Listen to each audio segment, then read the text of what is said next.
Saya mau bicara, saudara sekalian, tentang kitab Yosua. Nah, saudara tahu bahwa kita selama beberapa waktu yang lalu sudah membicarakan tentang 5 kitab Musa ya, Pentatek atau Torah, atau Taurat istilahnya. Ya. Lalu kemudian sekarang, saudara ingat terakhir, kitab Ulangan, Musa itu kasih pesan sama Israel dalam bentuk dia 3 kali khotbah ya. Intinya memberikan mereka message pesan, gini loh, kalau kalian nanti sebentar masuk ke tanah perjanjian ini nih, tanahnya itu hebat banget, oke banget. Ya. Berlimpah susu madu, semuanya kalian akan mengalami perubahan gaya hidup. Kalian akan jadi kaya, punya banyak sekali. Ketika sudah kaya, hati-hati, jangan sampai lupa sama Tuhan. Setelah itu, Musa meninggal ya, dan kemudian diganti oleh Yosua. Nah, jadi saudara bisa melihat di sini, ini sebenarnya Yosua itu satu kitab yang bagus sekali untuk orang belajar namanya bagaimana menjadi seorang pemimpin. Seorang pemimpin yang menggantikan seorang tokoh yang sangat amat berkarisma, yang selama 40 tahun ini jadi gembala sidang nih.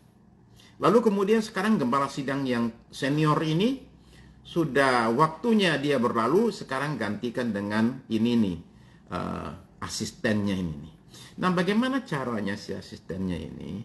Itu dengan pertolongan Tuhan membangun leadership-nya. Bagaimana dia menjadi seorang leader ya. Tapi juga ini pelajaran bagi orang-orang yang jadi jemaat. Bagaimana caranya ketika terjadi pergantian pemimpin? Oh, yang dulu itu waktunya sudah lewat, sekarang ganti yang baru. Nah, biasanya yang baru itu kurang dihargai. Dikit-dikit orang tuh suka bilang gini, wah kalau yang dulu mah enak, orangnya baik.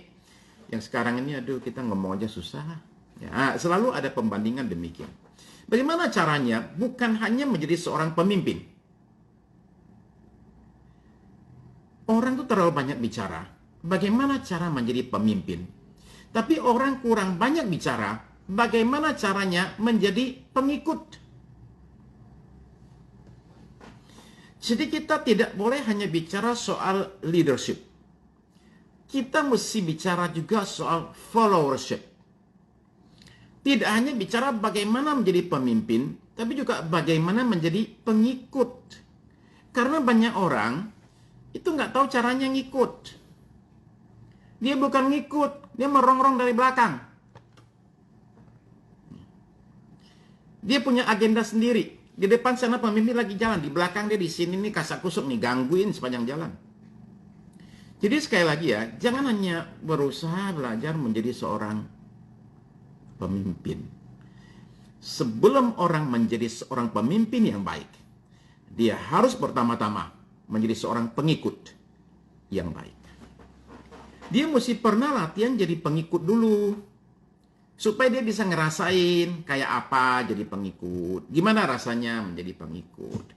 Dia mesti bisa ngerasain juga pergumulan, suka duka seorang pengikut, supaya ketika dia naik ke atas, dia jangan juga kemudian menjadi lupa dan gak bisa connect sama yang di bawahnya dia. Ya, jadi di sini menurut saya Yosua ini pelajaran bagus ya, saudara-saudara sekalian. Oke. Nah, tentu saudara tahu bahwa yang namanya Yosua ini, ya, ini kalau dilihat kitabnya ini kan ditulis tuh kan ribuan tahun yang lalu. Nah, ini penting ini soal ribuan tahun yang lalu ini ya. Kenapa penting? Soal nanti kita lihat arkeologi. Ya. Mari kita lihat saudara-saudara sekalian begini. Kalau saudara lihat Yosua, baca Yosua ya, supaya gampangnya saya bikin simple ya. Saya bikin simple aja, supaya saudara ngerti kalau baca itu enak. Oke? Itu tujuan saya. Ya, supaya itu Alkitab enak dibaca dan perlu. Oke? Seperti itu majalah itu. Ya. Oke, nah sekarang saudara-saudara tolong lihat, saya punya gambar ya. Oke. Nah, saudara-saudara perhatikan sandwich ini ya. Oke. Bayangkanlah kitab Yosua seperti sandwich ini. Oke? Ya. Sandwich yang wow, luar biasa sekali. Kenapa? Dagingnya itu loh banyak banget. Nah, Yosua pasal 1 itu roti di atas. Yosua pasal 2, 3 sampai 24 itu roti di bawah. Di tengah-tengah itu isinya daging semua. Pasal 2 sampai pasal 22. Nah, kira-kira gitulah cara melihatnya. Yosua pasal 1 pembukaan. Ya benar Bu, ya. Baru saya ingat. Sandwich Yosua, ya benar. Sandwich Yosua. Jadi pasal 1 itu roti atasnya, pasal 2, 3, 24 itu roti bawahnya. Ya. Isinya itu oh ya benar burger ya. Isinya itu daging semua tuh, ya. Di tengah-tengah itu. Oke. Ya, jadi gampang ya. Ingat tumpukan daging ini, ya. Burger ini. Lalu kemudian ingat pasal 1 roti atas, pasal 2, 3, 24 roti bawah, tengah-tengahnya semua daging semua. Nah, sekarang mari kita bicara soal dagingnya nih ya. Dagingnya itu apa aja sih isinya itu? Dagingnya apa aja tuh? Mari kita lihat. Nah, begini ya. Oke, begini caranya. Oke. Nah, sip. Begini saudara-saudara sekalian. Dagingnya itu bisa dibagi menjadi 3 bagian, 3 lapis. Lapis daging pertama itu pasal 2 sampai pasal 5. Itu adalah tahap memasuki Kanaan. Lalu kemudian lapis berikut pasal 6 sampai 12 itu menduduki Kanaan. Lalu lapis ketiga pasal 13 sampai 22 itu membagi-bagi Kanaan. Jadi memasuki Kanaan, menduduki Kanaan, membagi Kanaan. Ya tahu, ingat gitu aja, memasuki udah masuk, diduduki, kemudian dibagi-bagi. Sebenarnya kira-kira itulah intinya kitab Yosua. Saudara-saudara sekalian. Jadi soal bagi-bagi tanah itu gede banget loh. Itu pasal 13 sampai pasal 22. Isinya cuma masalah bagi-bagi. Jadi ini gede banget. 13 sampai 22 itu soal bicara isinya itu kalau saudara baca, saudara capek. Kenapa? Tanahnya si Yehuda, kotanya ini. Kemudian tanahnya si suku ini dapatnya kayak gini. Itu semua dicatat dengan sangat amat teliti sekali. Suku apa, dapat pembagian apa. Ya. Nah, ini bicara manajemen ya, saudara sekalian. Oke, ya. Jadi demikian mereka bagi-bagi tanah tersebut. Nah, ketika saudara memperhatikan pembagian tanahnya, saudara mungkin agak ada sedikit surprise. Surprise apa? Saya kasih saudara suatu surprise-nya ya.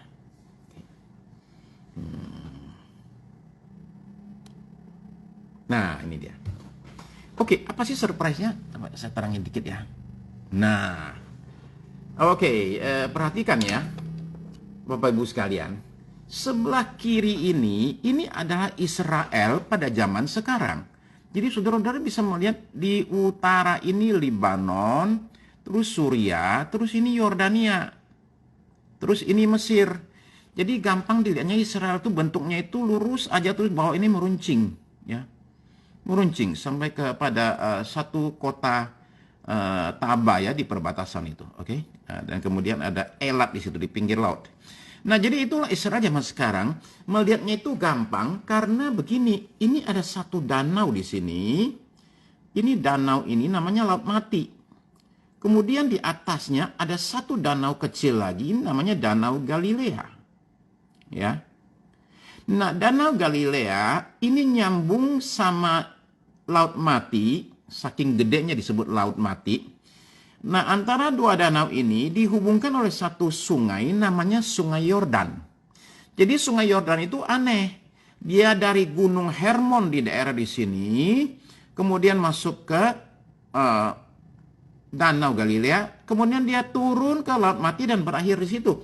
Ini adalah danau yang buntutnya nggak ke laut. Kok danau? Ini adalah sungai yang nggak lari ke laut. Sungai-sungai lain lari ke laut. Yordan ini nggak. Dia berhenti di danau yang namanya Laut Mati. Nah, jadi itulah Sungai Yordan ini menjadi pembatas antara Israel sama Yordan. Tapi itu peta zaman sekarang. Kalau saudara perhatikan yang kanan ini adalah kitab Yosua, pembagian wilayahnya. Saudara menemukan satu hal yang menarik sekali. Ternyata yang sekarang namanya Yordan dulu itu Israel. Itu wilayah suku Manasye, suku Gad dan suku Ruben ternyata sebelah timur sungai Yordan yang sekarang namanya adalah negara Yordania. Kemudian di bagian utara ternyata daerah Naftali dan Asyir ini ternyata sudah masuk wilayah Libanon.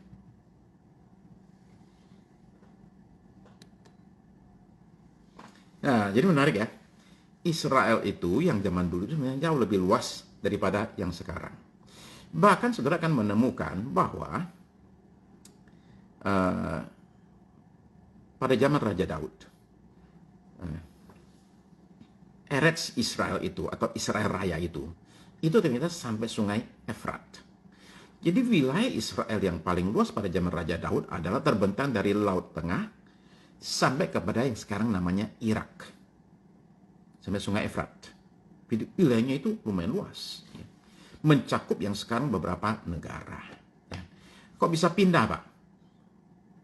Ya, karena mereka diangkut ke pembuangan. Ya. Karena mereka nggak taat Tuhan, maka dibuanglah. Ketika mereka dibuang, ya udah, wilayahnya itu diduduki oleh yang lain. Ya. Jadi seperti yang saya ngomong kemarin itu ya. Okay. Mereka itu diberikan hak, ownership, atas tanah perjanjian. Tapi apakah mereka bisa, itu tanpa syarat, itu milik mereka. Tapi apakah mereka bisa menduduki dan menguasai tanah itu lain ceritanya. Itu tergantung kepada namanya ketaatan. Yaitu seperti kita punya sertifikat hak milik lah. Ya, saya punya sertifikatnya nih. Tapi rumahnya didudukin orang. Mau usir nggak bisa. Nah, jadi punya saya sih, tapi yang nikmati orang lain, duduki orang lain. Kira-kira kayak gitulah. Ya.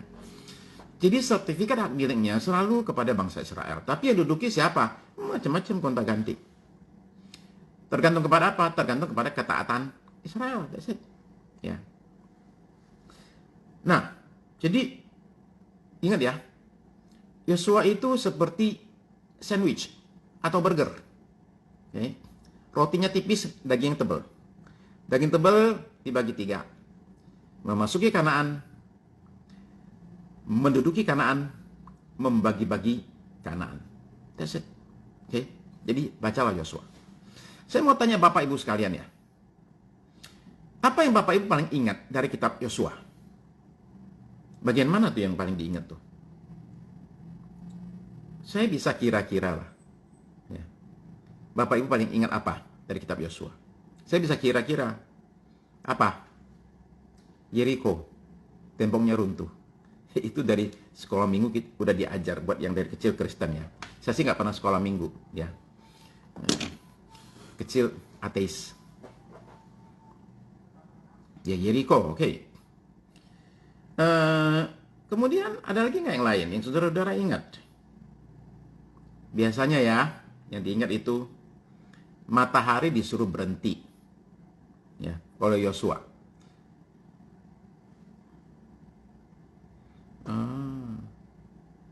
Oh gitu ya. Oh saya sih belum pernah ke Libanon tuh. Bagus ya. Oh ya cuman apa jarang sekali orang datang ke pergi mengunjungi Libanon ya. Rata-rata orang ya cari yang lain sampai Turki. Matahari stop ya betul itu matahari stop itu ya. Biasanya orang suka ingat itu tuh. Ya. Apalagi sih yang orang ingat dari Yosua? Biasanya penyeberangan sungai Yordan. Jadi itu mengulang apa yang terjadi waktu mereka menyeberangi Laut Teberau. Jadi saudara bisa menemukan sekarang bahwa untuk menguatkan Yosua, untuk menunjukkan bahwa level dia itu sama seperti Musa, maka Tuhan lakukan mujizat ini untuk menunjukkan seperti saya menyertai Musa, saya sekarang juga menyertai Yosua. Mujizatnya sama. Karena katanya Sungai Yordan itu kalau sekarang orang melihat itu kecil sekali, oke? Ya kecil banget. Terutama makin dekat dengan Laut Mati, dia tuh makin kecil. Tapi pada waktu banjir, dan menurut Alkitab, ketika Yosua menyeberangi Sungai Yordan, sungainya lagi banjir. Lebarnya itu berpuluh-puluh meter, diperkirakan 30 meter lebih. Ya. Nah, itu orang suka ingat tentang penyeberangan Sungai Yordan, ya, dengan cara yang ajaib, ya. Aduh bro, ingatnya si Akan lah gitu, oke? Akan mencuri milik Tuhan, oke? Kita bicara Akan bentar ya, bicarain Akan. Kemudian kita punya suatu pernyataan yang orang dijadikan lagu ya. Pernyataan iman Yosua di pasal 24, ayat yang ke-15, yaitu katanya, tetapi aku dan seisi rumahku, kami akan beribadah kepada Tuhan. Itu yang orang sering kutip. Tapi saya pengen kutip yang sebelumnya. Sebelumnya dibilang begini Yosua itu. Dia kan lagi pidato sebelum mereka tanda tangan, sign. Sign apa? Kontrak. Kontrak apa? Perjanjian sama Tuhan. Diperbaharui lagi. Jadi waktu keluar dari Mesir, tiba di Gunung Sinai. Nggak Taken sih maksudnya sih. Kira-kira zaman sekarang kayak Taken lah. Mereka bikin perjanjian sama Tuhan di Gunung Sinai. Kemudian perjanjian itu diulang lagi ketika mereka menjelang masuk Kanaan sama Musa. Taken lagi tuh. Nah sekarang Yosua menjelang meninggal bikin mereka taken lagi perjanjian sama Tuhan yang mereka langgar semua. Nah perhatikan begini. Saya mulai baca pasal 24 ayat 14. Oleh sebab itu, takutlah akan Tuhan dan beribadalah kepadanya dengan tulus ikhlas dan setia. Ibadahnya tulus ya, tulus ikhlas. Oke, bukan karena dipaksa. Ya. Dan setia. Jangan iya enggak, setia. Jauhkanlah Allah yang kepadanya nenek moyangmu telah beribadah di seberang sungai Efrat dan di Mesir. Dan beribadahlah kepada Tuhan. Jadi rupanya dia bicara soal sebelumnya Abraham itu di seberang sungai Efrat. Dari Ur Kasdim itu ya. Nah, jadi yang Mesir itu kemungkinan besar mereka rupanya akan menyembah Allah yang lain. Jadi kata Yosua, stop, yang itu nggak usah lah ya. Ayat 15, tetapi jika kamu anggap tidak baik untuk beribadah kepada Tuhan, pilihlah pada hari ini kepada siapa kamu akan beribadah. Allah yang kepadanya nenek moyangmu beribadah di seberang sungai Efrat, atau Allah orang Amori yang negerinya kamu diami ini. Tetapi aku dan seisi rumahku, kami akan beribadah kepada Tuhan. Saya mau tunjukkan tuh begini. Orang tuh nggak pernah dipaksa untuk ikut Tuhan. Ikut Tuhan itu tulus ikhlas. Kalau orang merasa bahwa saya nggak cocok ini, kata Yosua, ya udah, cari aja yang lain. Karena namanya iman agama itu nggak bisa dipaksa. Ya, yang namanya ibadah itu nggak bisa dipaksa, saudara sekalian. Mesti tulus ikhlas, ya udah pilih aja, ya. Tapi kalau aku nasi rumahku, aku pilih menyembah Tuhan. Nah, itu keren itu saudara sekalian. Yosua itu keren banget di situ, ya. Nah, saudara sekalian, kalau saudara sekarang pergi ke Yeriko, saudara-saudara itu akan dibawa melihat satu kota yang sebenarnya menurut saya menarik sekali. Saudara perlu tahu bahwa Yeriko itu adalah waktu berlalu cepat sekali. Yeriko itu adalah satu kota yang dianggap sebagai kota paling tua di dunia. Ya. Menurut arkeologi. Coba kita lihat ya, saudara-saudara sekalian. Ya, cakep nih, cakep. Oke. Jadi ini ada kereta gantungnya nih. Kereta gantung ini untuk apa? Itu untuk orang-orang yang pengen mengunjungi biara di atas gunung yang diyakini adalah tempat Tuhan Yesus mengalami pencobaan oleh iblis di padang gurun. Itu di atasnya Yeriko tuh. Ya. Nah, kalau kita lihat lagi, kan cakep tuh kotanya tuh. Bunga-bunga gitu ya. Yeriko itu sering menjadi tempat peristirahatan ya, oleh orang dari Yerusalem karena nggak terlalu jauh dari Yerusalem. Ini ada satu pohon di sana, namanya pohon Zakheus. Pohon ara Zakheus. Ya. Jadi kalau saudara-saudara ke sana tuh diajak. Lihat, ini pohon ara Zakheus. Orang suka turun dan foto-foto. Saya sering ditanya, tiap kali saya pasti ditanya sama rombongan. Pak Sukirno, itu betul tuh. Pohonnya tempat Zakheus dulu naik. Lu percaya kayak gitu-gitu? Enggak. Oke, enggak. Ya. Ya, pohon sikamor ya, pohon sikamor. Enggak lah. Nggak yakin saya. Itu nggak mungkin itu pohon itu umurnya 2000 tahun cuma ukuran segini.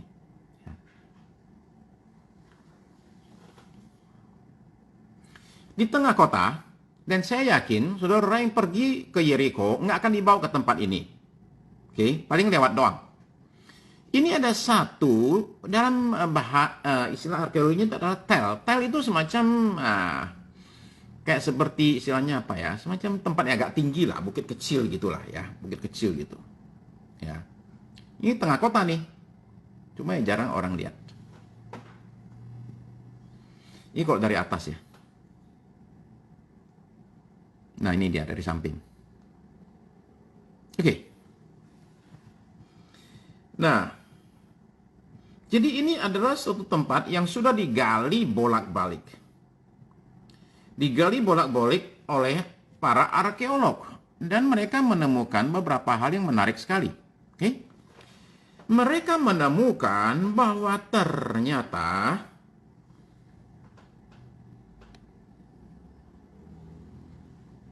Yeriko itu ternyata benar punya tembok. Bukan hanya itu. Temboknya ternyata dua lapis. Tembok luar, tembok dalam. Tembok luar tinggi 6 meter, tembok dalam 9 meter. Jadi ini kota praktis gak bisa diserbu.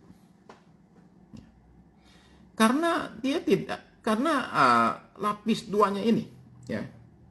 Kemudian tebalnya tembok. Tembok dalamnya itu tebalnya itu 4 meter. Bisa bayangin. Ya. Ini ada kota yang ribuan tahun yang lalu loh ya.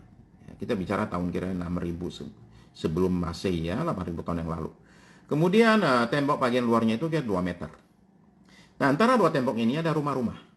Orang bangun rumah-rumah. Ya. Nah, berdasarkan penelitian para arkeolog, selama mereka gali-gali sana-sini, digali-gali-gali, mereka tiba pada suatu kesimpulan yang luar biasa. Ternyata temboknya ini rubuhnya mendadak. Dan rubuhnya itu ke arah luar. Bukan ke arah dalam, ke arah luar. Karena temboknya itu rubuhnya ke arah luar, otomatis orang dari luar bisa naik sekarang dengan jalan apa? Nginjekin kaki ke tumpukan tembok yang runtuh itu. Jadi tangga buat naik. Kalau nggak ada itu nggak bisa naik. Karena terlalu tinggi kan. Ya. Tapi begitu tuh runtuh, malah jadi tangga buat naik. Nah, dengerin lagi ya. Mereka juga menemukan bahwa kota ini dikepung oleh tembok. Tapi temboknya itu nggak runtuh semua. Ada satu bagian, di bagian utara, nggak runtuh. Tetap utuh. Dan, dengerin lagi ya. Di bagian tembok yang Oke, kalau ada yang runtuh, pertanyaan bagus juga tuh. Kalau udah runtuh, bagaimana tahu arkeolog tingginya sekian meter, Pak? Simpel sekali, masih ada sisanya, oke? Nggak runtuh semua. Itu caranya mereka bisa tahu. Nggak runtuh semua, ada sisanya. Ya.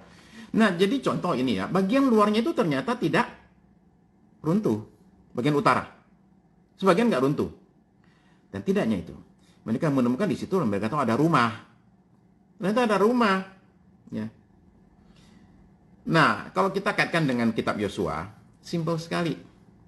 Karena Rahab si pelacur itu, karena nolong tentara Israel, dikasih tahu.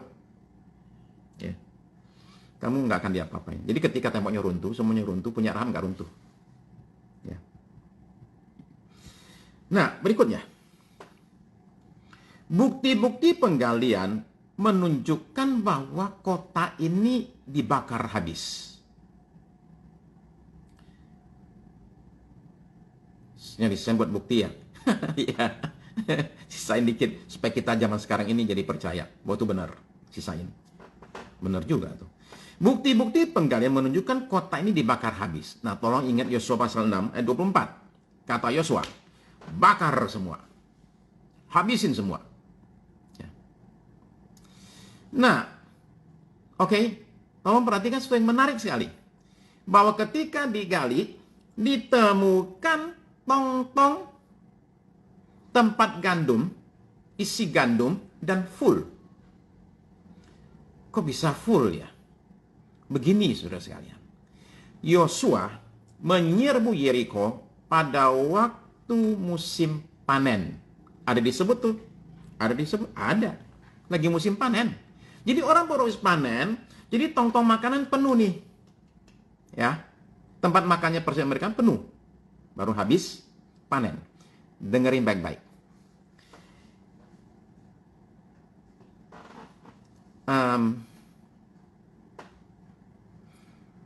Bahwa tempat makanan penuh membuktikan satu hal yang penting. Pengepungan Yosua. Pengepungan Yeriko oleh Yosua berlangsung tidak lama. Karena kalau lama, makanannya habis. Ya, luar biasa ya. Jadi ini bukti-bukti menunjukkan nih, tong makanan masih penuh nih. Jadi dikepungnya nggak lama-lama. Berapa lama saudara sekalian? Ya. Terus kok saya tanya saudara-saudara, Israel itu kelilingin Yeriko itu berapa kali?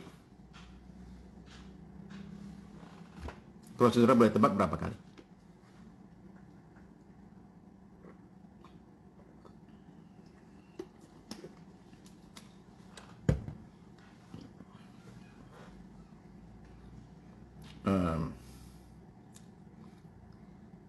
Saudara kaget nggak?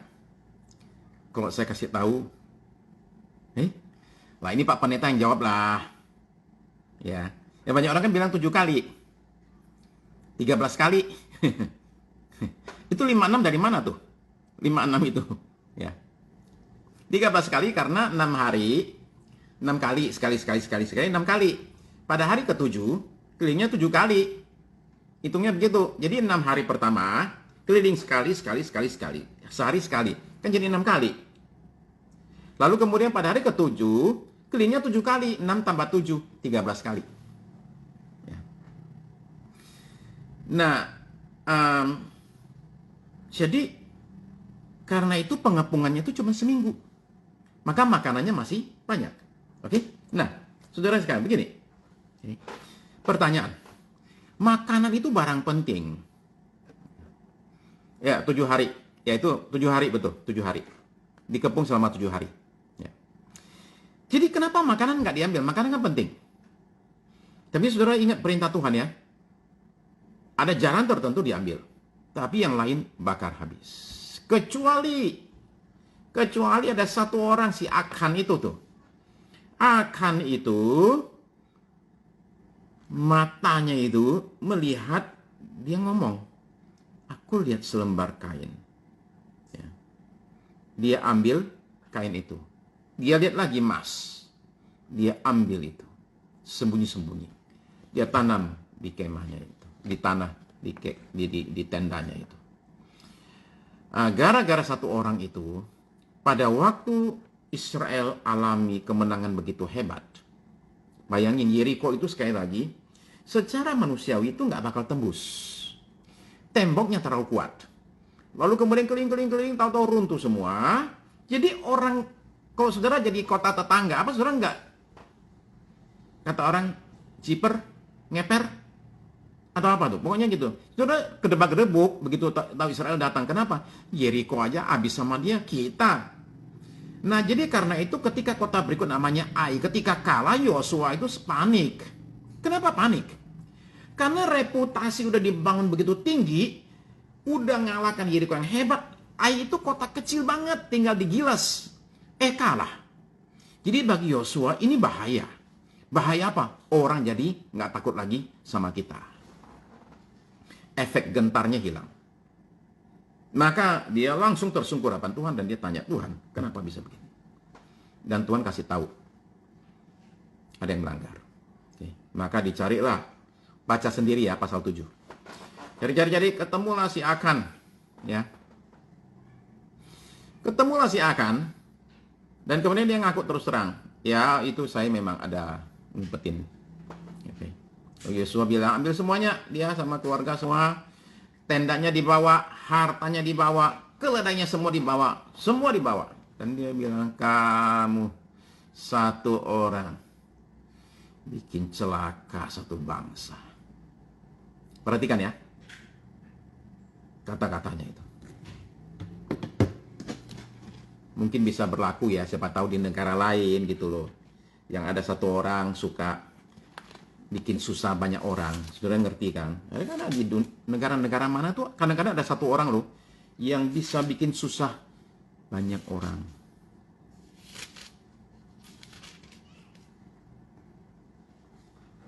Berkatalah Yosua, seperti engkau mencelakakan kami, maka Tuhan pun mencelakakan engkau pada hari ini. Lalu seluruh Israel melontari dia dengan batu. Semuanya itu dibakar dengan api, dilempari dengan batu. Pak Tikno tahu aja nih. Jadi kata Yosua, satu orang ini bikin kita satu bangsa celaka nih. Udah kita beresin aja.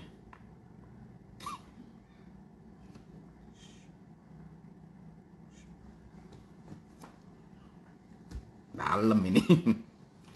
Saudara sekalian. Itu si Akan tuh, ya. Nah, begini saudara sekalian. Saya ini ada baca penemuan arkeologi, oke? Ya. Bukan baca beneran, lihat aja.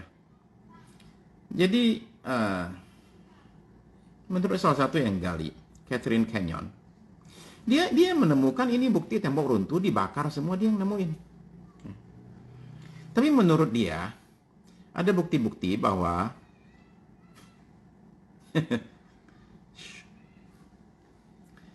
ada bukti menurut dia nih, ini sebenarnya ini tembok runtuh karena gempa bumi.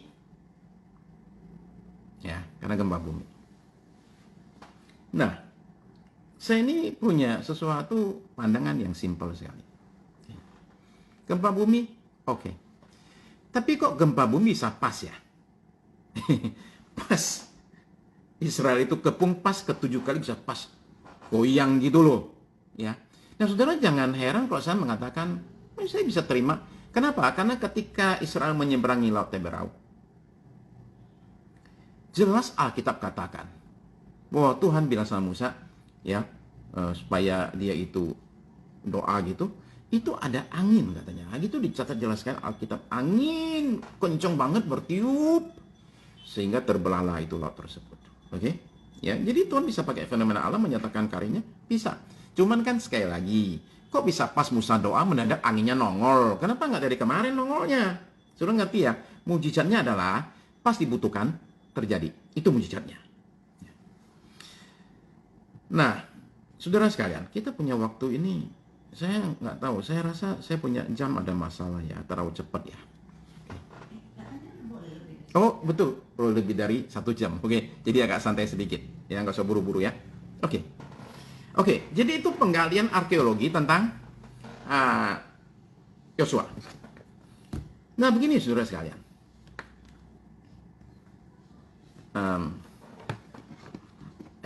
Bro, itu yang diaminkan apa tuh? Saya perlu tahu dulu tuh. Ya. Yang diaminkan apa nih? Ya. Oh, nggak pakai 1 jam lagi. Ya, betul. Oke. Jadi agak santai. Begini saudara sekalian. Pelajaran apa yang kita bisa dapat dari kitab Yosua? Pelajaran pertama adalah begini. Bahwa ada mujizatnya, oke, ya. Oke. Bukan yang satu itu ya. Kesetiaan dan kekuasaan Tuhan untuk menggenapi janjinya. Tolong diingat ya. Bahwa 40 tahun sebelumnya, Tuhan itu bilang sama Israel, kalian tinggalkan Mesir, aku bawa kalian ke negeri yang berlimpah susu dan madunya. Itu digenapinya kapan tuh? Kitab Keluaran. Digenapinya di Yosua.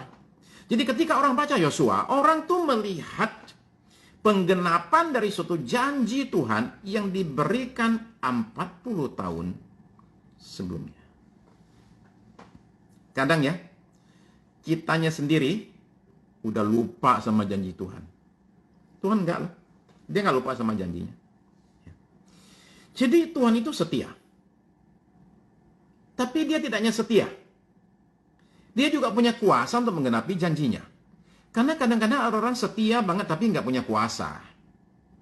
Atau sebaliknya ada yang punya kuasa tapi nggak setia. Tapi Tuhan itu punya kuasa dan dia memberikan janji. Dia setia kepada janjinya. Tapi dia juga punya kuasa untuk menggenapi janjinya. Itu kelihatan di kitab Yosua.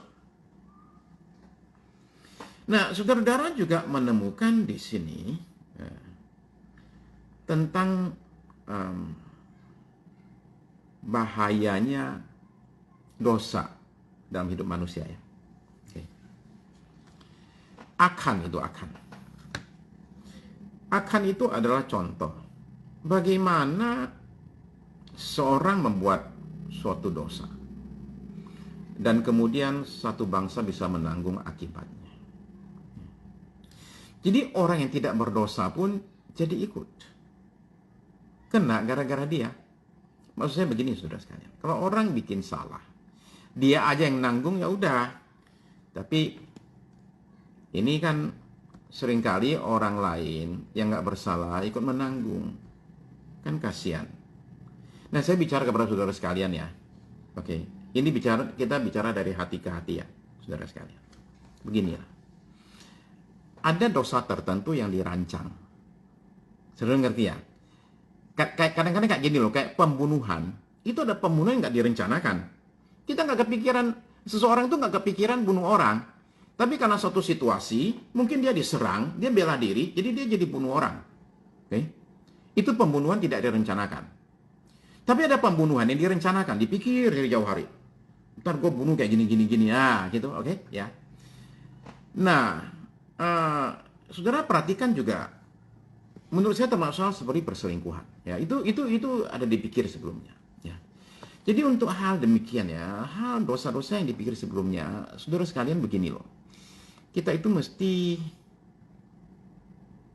memperhatikan efek yang terjadi kepada orang-orang lain yang tidak bersalah gitu. Ya. Ketika seorang itu bikin salah, dia berdosa. Sekali lagi, kalau dia yang tanggung aja sih nggak apa-apa. Masalahnya adalah orang lain ikut nanggung, kan kasihan. Orang yang nggak berbuat salah loh. Ya.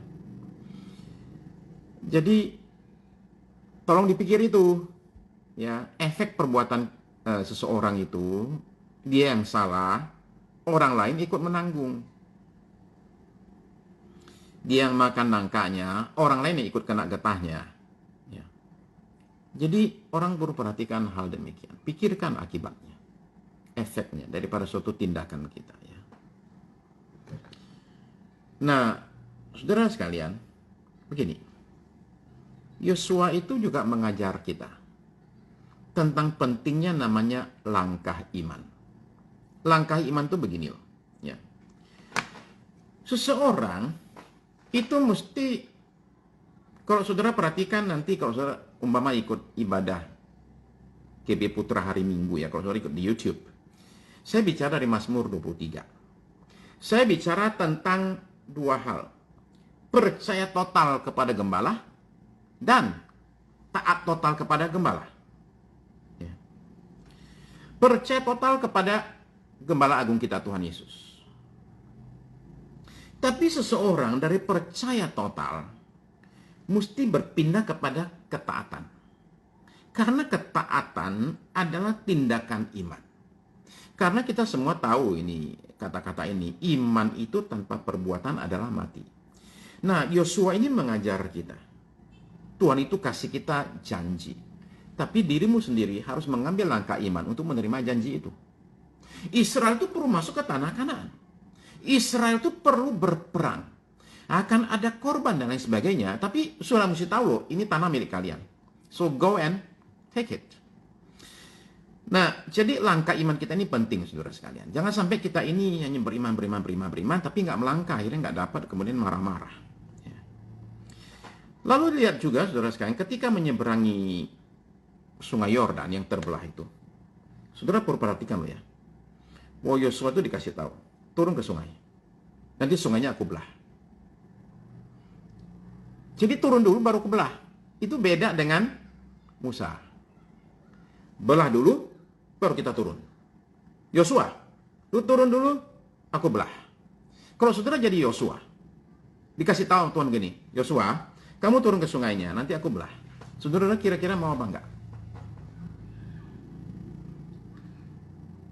Kalau saudara agak mikir dikit, saudara mungkin ngomong gini, Tuhan bisa nggak Kayak yang kemarin aja. Kayak di laut kemarin itu loh.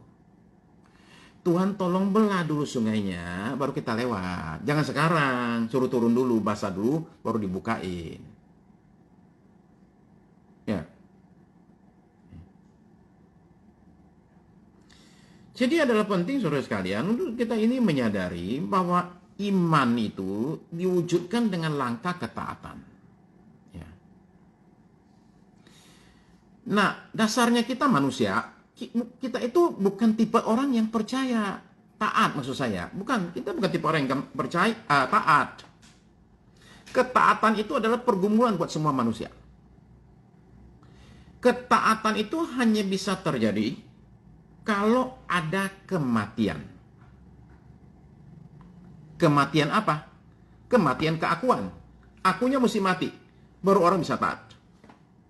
Nah, kematian atas keakuan ini harus terjadi setiap hari, baru bisa menang. Itu sebabnya kata Tuhan Yesus, barang siapa mengikut aku, ia harus menyangkal dirinya dan memikul salibnya setiap hari. Salib itu lambang kematian kan? Jadi kita mesti menyalibkan keakuan kita setiap hari, saudara sekalian. Baru kita bisa menang.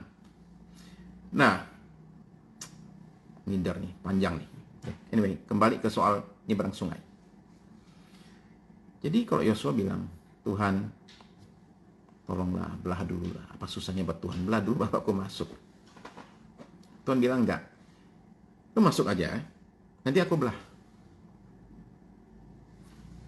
Nah, kalau kita bilang begini, Tuhan, gimana kalau aku masuk dan sungainya enggak dibelah?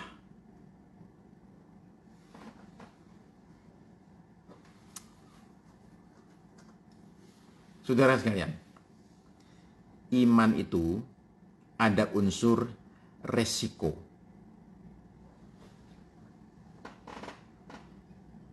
Iman itu ada unsur resiko. Nah, untuk mengecilkan resikonya, saudara mesti mengetahui siapa yang saudara percayai ini. Kayak apa sifatnya, karakternya orang, seperti apa ini sifatnya ini? Kenalilah Tuhan. Kalau saudara sudah kenal Tuhan, kenal suaranya, saudara akan tambah kuat imannya itu. Ya. Nah, begini, saya bicara sedikit ya soal pemimpin ya. Oke, soal pemimpin. Untuk mengarungi gurun pasir, padang gurun, dibutuhkan tipe pemimpin seperti Musa. Tapi untuk menaklukkan Kanaan, tipe pemimpinnya mesti ganti. Nggak bisa Musa. Tuhan itu luar biasa loh. Hikmatnya tak terbayangkan. Jadi untuk menaklukkan Kanaan yang diperlukan adalah pemimpin model panglima perang seperti Yosua. Jangan Musa lagi. Zaman sudah beda, pemimpinnya eranya sudah lewat, muncul pemimpin baru untuk memenuhi tuntutan zaman. Zaman sudah berubah. Model pemimpinnya mesti berubah. Nah, jadi perhatikan ya, enggak berarti orangnya mesti ganti loh. Kadang-kadang orangnya sama, tapi dia punya tipe kepemimpinannya ganti. Bisa nggak terjadi? Bisa, sekalipun nggak gampang. Karena ini memerlukan orang bilang itu rebranding. Bukannya rebranding. Tapi betul-betul si pemimpin ini mengalami suatu transformasi. Dia berubah. Dulu gaya Musa tuh. Gaya soft-soft gitu ya. Gaya baik-baik gitu ya. Oke? Ya. Nah, sekarang begitu yang model perang, nggak bisa lagi gaya Musa. Ini mesti gaya Yosua sekarang. Nah, untuk itu, saudara sekarang bayangkan sekarang saya bicara soal jadi pengikut nih. Pengikut itu bisa protes loh. Waktu zaman Musa dulu mah kita enak, nggak disuruh kayak gini, perang mulu ini. Gimana nih Panglima satu ini nih, kita ini Yosua, aduh Yos, lu bagaimana sih? Musa dulu tuh kita enak. Nggak kayak gini nih, sekarang kita tiap malam nggak tidur, kalau tidur, tahu nggak? Kenapa? Di depan ada musuh. Kita suruh masukin, suruh keliling-keliling kayak gitu. Nggak jelas juga sih, kita suruh keliling aja. Bayangin kita suruh keliling Yeriko. Ya. Kita suruh keliling Yeriko. Udah keliling 1 kali, nggak disuruh ngapa-ngapain. Kita cuma keliling, terus balik ke tenda lagi, suruh tidur. Besok pagi kita disuruh ngulang lagi. Ya udah nggak apa-apa lah, ngulang 2 kali lah. Oke? Ngulang ketiga kali. Sebagian yang itu udah mulai ngomel loh. Ini tujuannya apa nih? Kalau kita mau perang beneran aja, jangan suruh keliling tembok itu. Oke, 3 kali. Pada hari keempat, itu jalannya pun udah lemes. Pada kemudian kelima, aduh ini orang. Pemimpin kita Yosua nih. Menurut aku dia tuh lagi bingung loh mau ngapain. Kita disuruh ngider-ngider aja tuh orang tuh.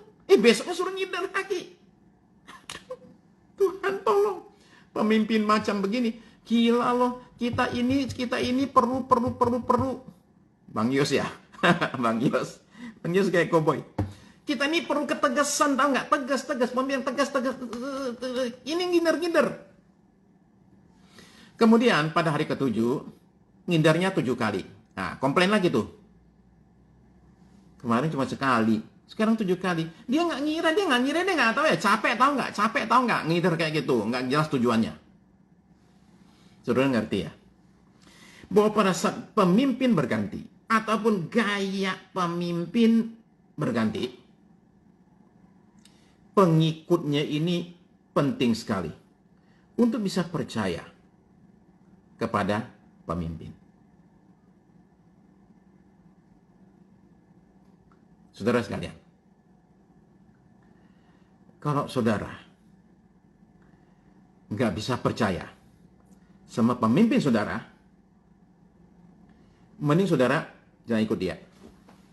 Karena saudara akan jadi duri dalam daging di situ. Saudara akan jadi gangguan di situ. Mendingan saudara pilih yang lain dah.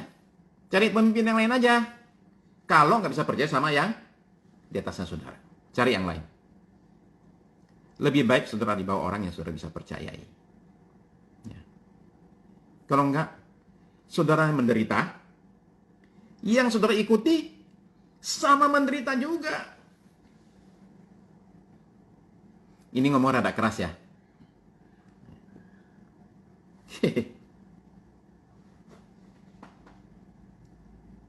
Saudara sekalian, diperlukan suatu model kepemimpinan yang berbeda. Oke? Ya. Tapi saudara perhatikan sesuatu yang menarik ya pada Yosua ya. Sekalipun nih modelnya panglima perang nih. Gayanya gaya panglima perang. Tapi pagi hari. Kemungkinan besar pagi hari sih. Mungkin juga malam hari, saya nggak tahu. Kemungkinan besar pagi hari. Dia bacanya tiap hari adalah Alkitab. No. Enggak begitu. Oke, lain. Enggak begitu. Ya. Saudara sekalian, itu pemimpin, panglima perang. Bacanya itu Alkitab. Ya. Nah, saudara perlu tahu bahwa Alkitab yang dimaksud itu jelas sekali. Yang Musa itu loh, 5 kitab itu loh. Kejadian, Keluaran, Imamat, Bilangan, Ulangan. Nah, itu yang disuruh baca. Tuhan suruh dia baca. Ya. Kamu baca, renungkan siang malam. Maka kamu akan beruntung kemanapun kamu pergi. Ini saking bagusnya kita mesti baca nih. Ya. Yosua, pasal yang ke-1.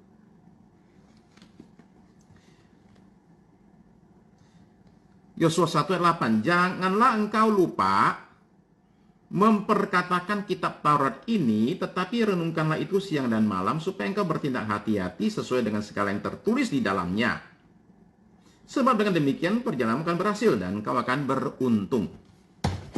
Ini nasihat buat pemimpin yang dulu masih berlaku sampai sekarang. Nah, jadi hubungan dengan Tuhan itu adalah kunci kekuatan seorang pemimpin. Seorang pemimpin adalah seseorang yang tiap hari datang ke Tuhan dan minta instruksi. Nah, begitulah saudara-saudara sekalian. Saudara dan saya itu perlu sekali lagi belajar bukan hanya jadi pemimpin, tapi menjadi pengikut. Ketaatan kepada pemimpin sebelumnya itu menurut saya sangat penting. Karena Yosua itu taat sekali sama Musa. Dia sudah menunjukkan lewat sekian tahun dia taat sama pemimpin. Ketika dia menjadi pemimpin, maka dia punya suatu karisma tersendiri, hasil dari pembentukan bertahun-tahun. Begitulah saudara sekalian kitab Yosua. Ya. Mudah-mudahan jangan saya jelasin, saudara malah jadi nggak baca, keliru ya. Oke.